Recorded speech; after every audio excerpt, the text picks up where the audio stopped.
आता बघूया टॉप 9 महत्त्वाच्या बातम्या। महाराष्ट्र दिन उत्साहात साजरा करा, राज ठाकरेंचे कार्यकर्त्यांना आदेश। राज ठाकरे महाराष्ट्र दिनी हुतात्मा चौकात अभिवादन करणार। महायुतीचे कल्याणचे उमेदवार श्रीकांत शिंदेंच्या प्रचारासाठी डोंबिवलीत मनसेचा मेळावा। मनसे आमदार राजू पाटलांच्या अध्यक्षतेखाली 1 मे रोजी डोंबिवलीत मेळाव्याचं आयोजन। दिल्ली काँग्रेसमधला अंतर्गत वाद चव्हाट्यावर, कन्हैया कुमार यांना उमेदवारी दिल्यानं कार्यकर्ते नाराज। दिल्ली काँग्रेस अध्यक्ष अरविंद सिंह लवली यांचा राजीनामा।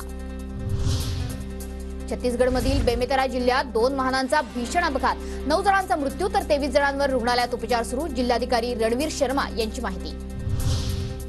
जायकवाडी धरणात गाळ आणि वाळू मोठ्या प्रमाणात असल्यानं पाणी साठवण क्षमता कमी, 102 टीएमसी वरून 87 टीएमसी वर पाणी साठा। 2012 मध्ये नाशिकच्या मेरी संस्थेचा अहवाल, अद्यापही कारवाई नाही।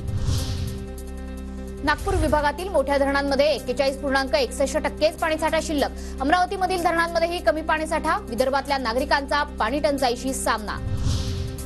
वंदे भारत ट्रेन नंतर आता वंदे भारत मेट्रो सुद्धा प्रवाशांच्या सेवेत। वंदे भारत मेट्रोची चाचणी जुलैपासून, स्लीपर ट्रेनची चाचणी पुढच्या महिन्यापासून सुरू होणार। राज्यातल्या तापमान वाढीमुळे उष्माघाताच्या रुग्णसंख्येत वाढ, 1 मार्च पासून आतापर्यंत 184 रुग्णांची नोंद। धुळे, ठाणे आणि वर्ध्यामध्ये सर्वाधिक वाढ। यूपीएससीचं वेळापत्रक जाहीर, नागरी सेवा पूर्व परीक्षा 25 मे रोजी होणार। विद्यार्थ्यांना नियोजनपूर्वक अभ्यास करण्यासाठी महिनाभराचा कालावधी।